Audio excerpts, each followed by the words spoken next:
ओम ओम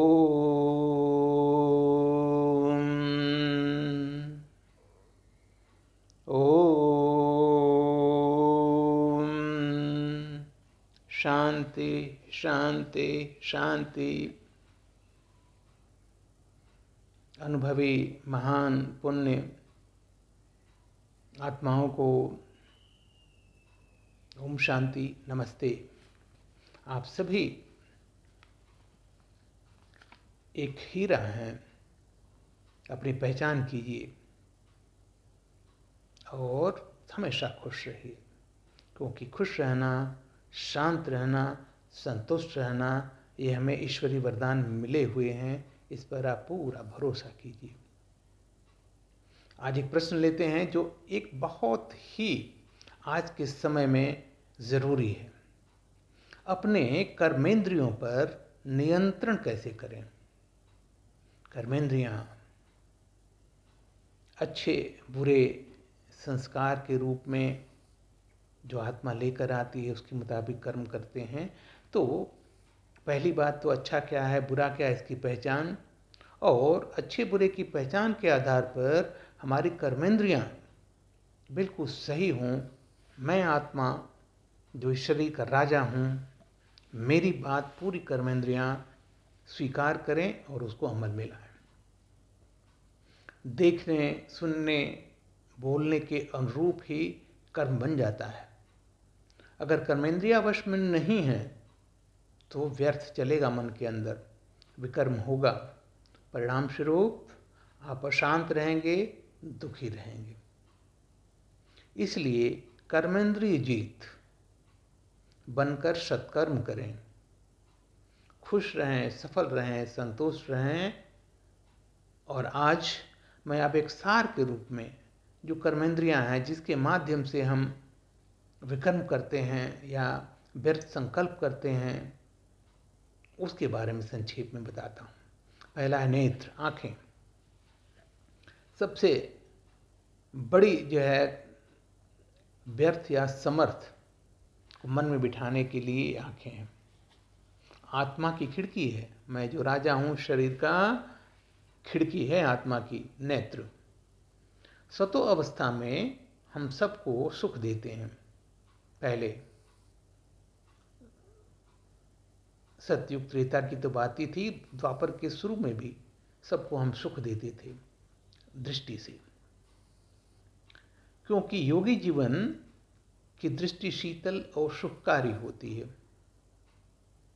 भगवान भी अपनी सर्व शक्तियों को दृष्टि के द्वारा ही सामने बैठी आत्मा में उड़ेल देते हैं, और आत्मा अपनी दृष्टि से ही उसे ग्रहण करती है और उसके अनुरूप शक्तियां पाती है। द्वापर से महात्माओं की कृपा दृष्टि के लिए लालायित रहते थे। क्यों?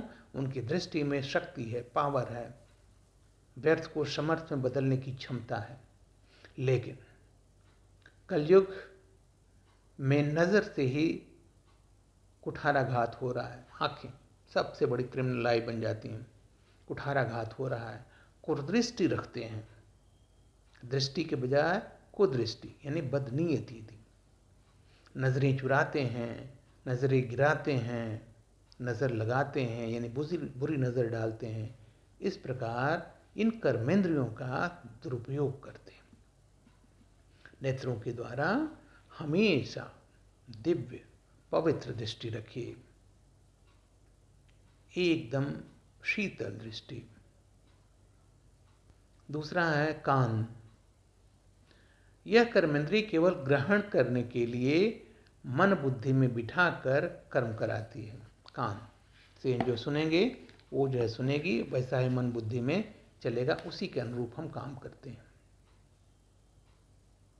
द्वापर से ऋषि मुनियों, तपस्वियों के प्रवचनों, सत्संगों से सत्कर्म करते थे। गुरुकुल हो, जो सत्संग उस समय तो बिल्कुल सात्विक होता था। आजकल तो सत्संग सिर्फ नाम रह गया है। सत्संगों से सत्कर्म करते थे, हमें वैसी प्रेरणा मिलती थी। परंतु अब निंदा रस, निंदा, स्तुति, ईर्ष्या, कनरस, सिर्फ अपना गुणगान, मेरी तारीफ, उसको सुनने में आनंद लेते हैं। इसलिए जब ऐसा नहीं होता है तो अहंकार, स्वार्थ, क्रोध के वशीभूत होकर दुखी बनते हैं। ये कान जो कर्मेंद्रिय है इसका दुरुपयोग है, और दुरुपयोग करने से परिणाम हमें ही मिलेगा। उसके बाद चलते हैं मुख पे। मुख के दो कार्य हैं, बोलना और भोजन करना। इन दोनों की मात्रा जितनी कम हो उतना ही आप इस कर्मेंद्रिय यानी मुख का सदुपयोग कर रहे हैं। यानी कम बोलना, कम खाना। आजकल दोनों विपरीत हैं। खूब बोलते हैं लोग, सुनता किसी की नहीं, और जो भी मिले अनाप शनाप, जो भी मिल जाए उल्टा सीधा अशुद्ध भोजन खूब करते हैं। आप जानते हैं ईश्वरीय ज्ञान का उच्चारण, मुख का सदुपयोग करना है तो ईश्वरीय ज्ञान का उच्चारण और शुद्ध सात्विक, जिसको हम लोग बोलते हैं ब्रह्मा भोजन ग्रहण करना, जो जिह्वा रस पर आधारित नहीं, जो जीभ को अच्छा लगता है मैं ये खा लूँ, मैं वो खा लूँ, नहीं, बिल्कुल शुद्ध सात्विक ब्रह्मा भोजन करना। तो उससे क्या है, मुख का सदुपयोग होगा। पहला चीज, कम बोलना, धीरे बोलना, सत्य बोलना, मधुर बोलना, ये ईश्वरीय प्रसाद सदृश है। तो हमेशा मुख से, बाबा बोलता है हमारा ईश्वर भगवान बाज, मुंह से हमेशा आपके क्या निकलना चाहिए, हमेशा मधुर वाणी, शीतल वाणी। अब आते हैं हाथों पर, हस्त। ईश्वरीय संतान बनकर दाता स्वरूप हाथ हूँ, देने वाला, सदैसा दान देने वाला, वरदान देने वाला, शुभकामना देने वाला। ऐसा दाता के बच्चे हैं, ईश्वरीय संतान हैं, तो हमारे हाथ बिल्कुल दाता स्वरूप होता है। जैसे मंदिरों में देखते हैं ना, बिल्कुल उनकी दृष्टि कितनी शीतल होती है, मधुर होती है, हाथ बिल्कुल दाता स्वरूप होते हैं, आशीर्वाद देने वाले। मन जो है खुश हो जाता है थोड़ी देर के लिए। वैसा हाथ जो है बिल्कुल जो है दान देने के लिए, वरदान देने के लिए, दिव्य स्नेह और सहयोग देने के लिए हैं, शुभकामना देने के लिए हैं, जैसे परमात्मा करता है। किसी के प्रति भी द्वेष, ईर्ष्या, छल कपट, दिखावा, नकल, तुलना बिल्कुल भी नहीं। इस घोर कलयुग में काम, क्रोध, लोभ, मोह, अहंकार में सना होने के कारण, फंसा होने के कारण आशीर्वाद, वरदान फलता फूलता नहीं है, अपितु बद्दुआएं बन जाता है, विकर्म बन जाता है। कर्मेंद्रियों पर राज करने वाली राज्याधिकारी आत्माओं को भगवान की पूरी शक्ति मिलती है। अगर आप अपने कर्मेंद्रियों पर कंट्रोल करते हैं, नियंत्रण करते हैं, संयम से चलते हैं, बिल्कुल ईश्वरीय मत पर चलते हैं, परमात्मा की पूरी शक्ति मिलती है। वह हाजरा हजूर बन जाता है। जब बोलो भगवान आ जाएगा आपके पास। ये यथार्थ अनुभव के आधार पर बता रहा हूँ, कोई भाषण नहीं है, ये यथार्थ अटूट सत्य है। भगवान को जिसे बोलता है नहीं, भगवान को मीरा ने बुलाया तो भगवान आता था। आप भी अगर सच्चे मन से ईश्वरीय नियमों, कानूनों और ये जो बातें मैं बता रहा हूँ उसके अनुरूप चल के अगर सच्चे मन से ईश्वर को बुलाएंगे, वो आ जाएगा, किसी न किसी रूप में अवश्य आ जाएगा।